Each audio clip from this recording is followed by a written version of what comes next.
Hey everybody, so this is it. We're cracking this hive for the first time, and I know the videos don't always come out in the same time frame, so I will tell you that this is the day after we got these bees. So this is the day after the last video was shot, even if it comes out several weeks later. Our goal for this bee season, our singular goal, is to not let this hive swarm. I mean, that's just about it right there. We do not want these girls swarming, because that was our problem last year. That's what led to that hive dying. And so now that we're essentially starting again, the goal has to be to not let these girls swarm. And to that end, we're coming in here right away and collecting any and all honey we can, and making room for them so they have room to grow right now. I didn't have enough room to manipulate that frame down there, so I'm kind of working my way to it. You could have started at that end. I could have, but it makes me feel better to be down there.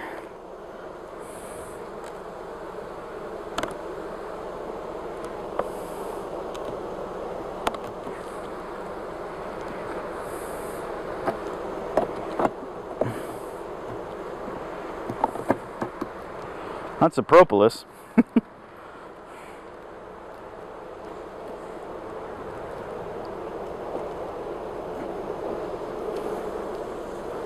on this side. We got a little on this side. Capped. Okay.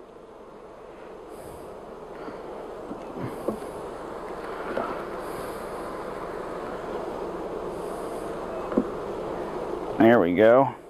Nice. Just as promised, we bought a hive that has honey in it.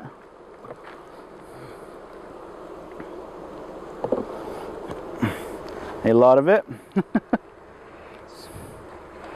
All right, Mama, maybe you can smoke some of these frames that I set over here, try to get these girls to get off of these that we're taking in the house.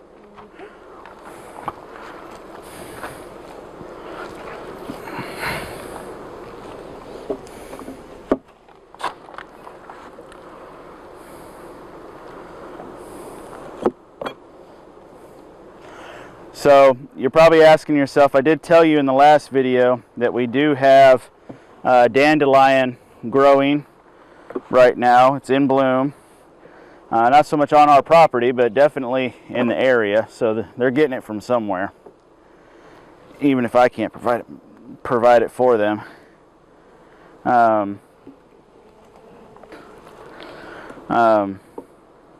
What I do think is interesting is that earlier we were sitting back watching the bees, and there was a whole bunch of them doing their orientation flights, a lot more than yesterday. And in them doing that, we noticed there were ones already landing with some bright yellow pollen. And it was so bright and so yellow, I thought to myself that that was the pollen coming from our bee feed area where we give them pollen. We went back there and looked, and there wasn't a bee in sight. And there's one right there with nice big yellow satchels. So I don't even know what's putting out pollen right now besides something like dandelion, but they're getting it from somewhere. Not that anybody had to know or be told, but rest assured the bees know better than us. Got a little bit of burr comb. We'll melt that down, make use out of it. Try to clean up as we go.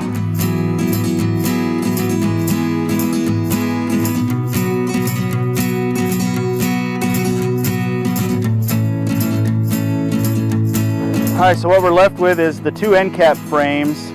Either don't have enough honey in them to bother with, we'll leave them for the bees, or it's not capped honey, so we'll leave it for the bees. So that's that. I'm just going to kind of go around the edges here and just clean up this box a little bit for the new season.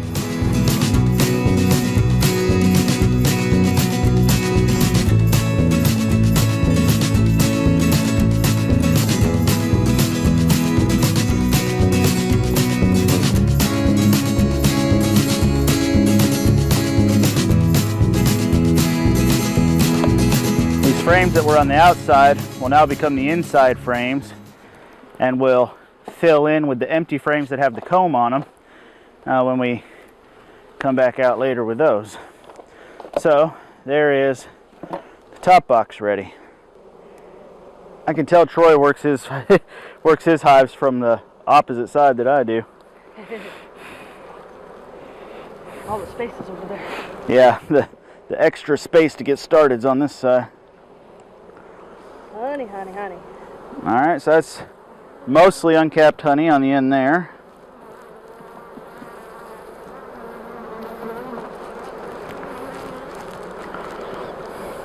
Boy, it is good to see and hear a full box of bees again. Whoa.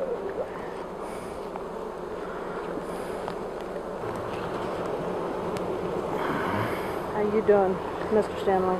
I'm good. Look, we got larvae there. Good. We've got 2 to 3 day old larvae. It's not been capped or at all. And I see some pretty small larvae too. It's not really bright enough out here for me to catch the eggs. That tells me we should be looking for the queen. Yep. We've also got a little bit of drone brood down in the burr comb here. We should get a second hive tool because I could be pulling frames while you're cleaning them. Okay.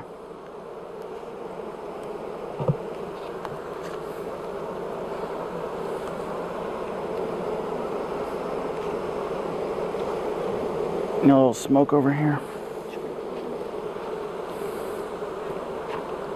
Somebody just tried to sting my head.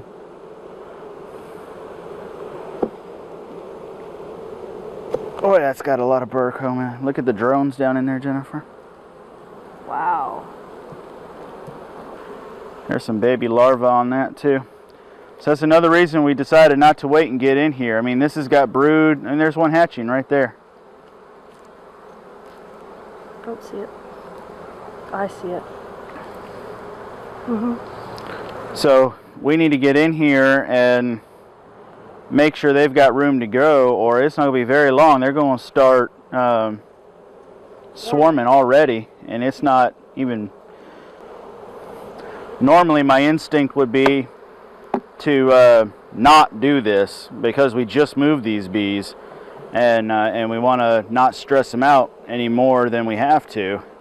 But now that I'm in here, having already made this decision, I'm certainly glad that we are doing it because they need this room. I mean, this is the top brood box, and we've got a frame of solid honey here, and just solid honey. So yeah, that's got to go in too. Yep.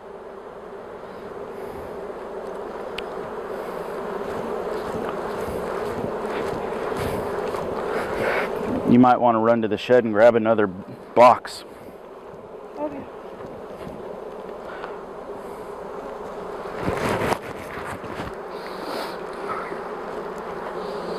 I was talking to Troy when we were picking these up, and he said, you know, based on how heavy it felt, he thought there was still a ton of honey in it, but that it kind of surprises him. He was worried all winter that the bees would eat through their stores because it was so warm outside.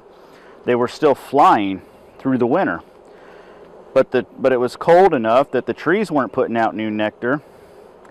Nothing was really growing, but the bees were flying. And I tell you what, they just must have put up that much of a store, that much stores, because there ain't nothing to worry about. There's plenty of honey on here. All right, we're down to the last frame on the top brood box. We found 3 frames that we know got a lot of brood and even 2-day old eggs in it.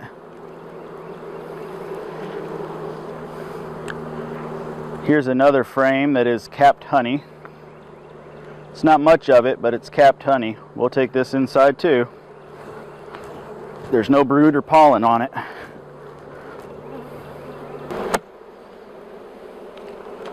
Okay, so out of the top brood box, we have taken 4 frames. There are 6 left. So I'm just breaking the seal on it so we can lift it off here and get to the bottom brood box. We haven't seen the queen, but we've seen every sign of her.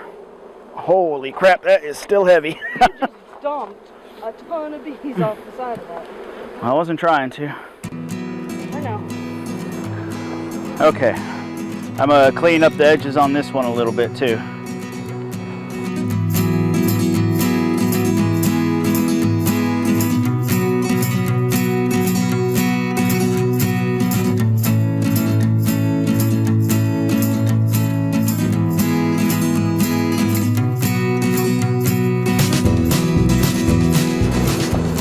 Okay, so similar to the honey super, we're taking everything that has brood and pollen on it and just putting it back in the center here. Well, maybe not all of them. So this one, that's interesting.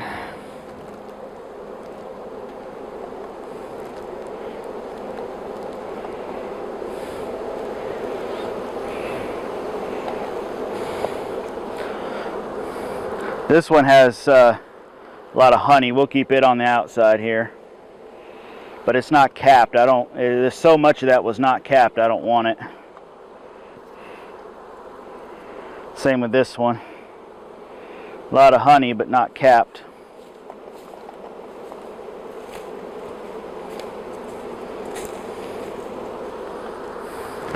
God, look underneath.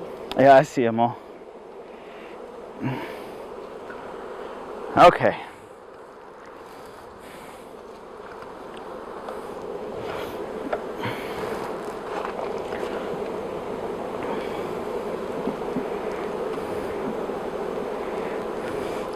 Folks, I don't know what you're thinking right now, but I know that to me this feels very invasive, but this is a once a year thing.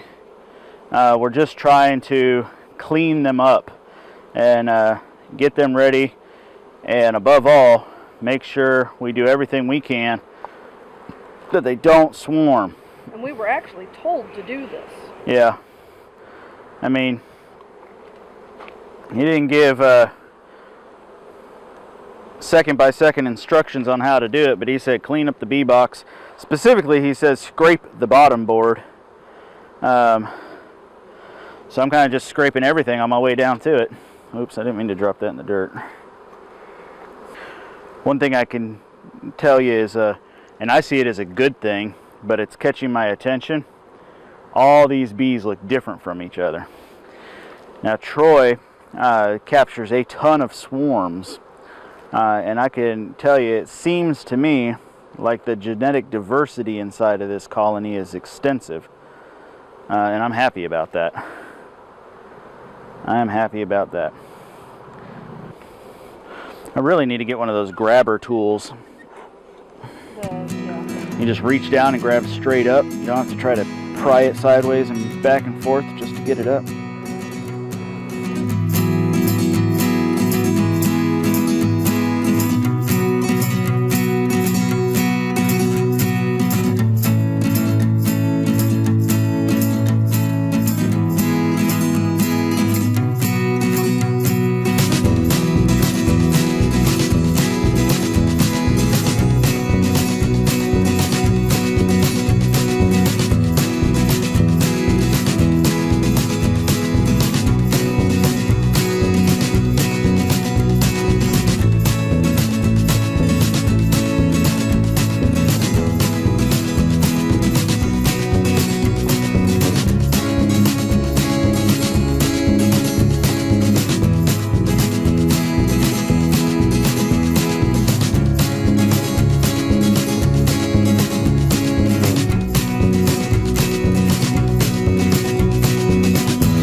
Okay, here we go.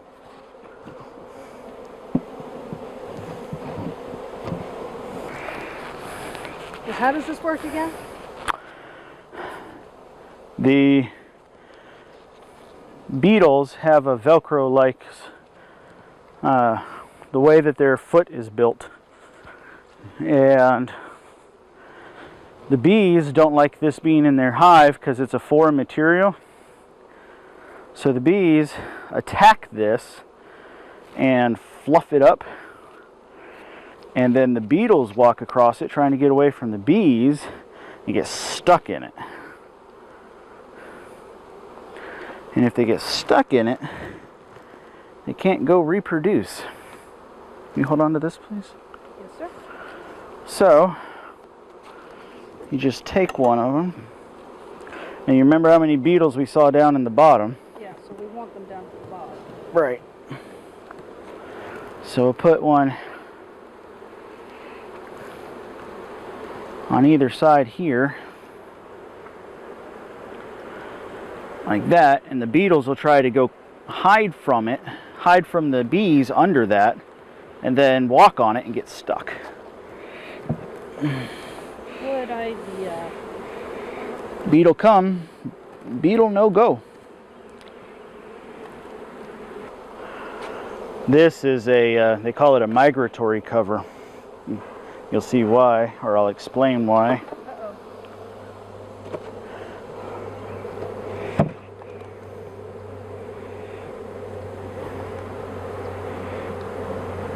See how it stays flat on the sides? Yes. That's so they could stack hive by hive right next to each other on shipments. Oh, okay. Now we're going to go back to a regular telescoping cover. Because you could get that airflow in there, right? And little extra protection against water. Okay. It's like putting an actual roof on it. Right. This, the only thing that really protects them against water is them putting propolis up there. Sorry, let's put this somewhere safe. We'll go deal with honey.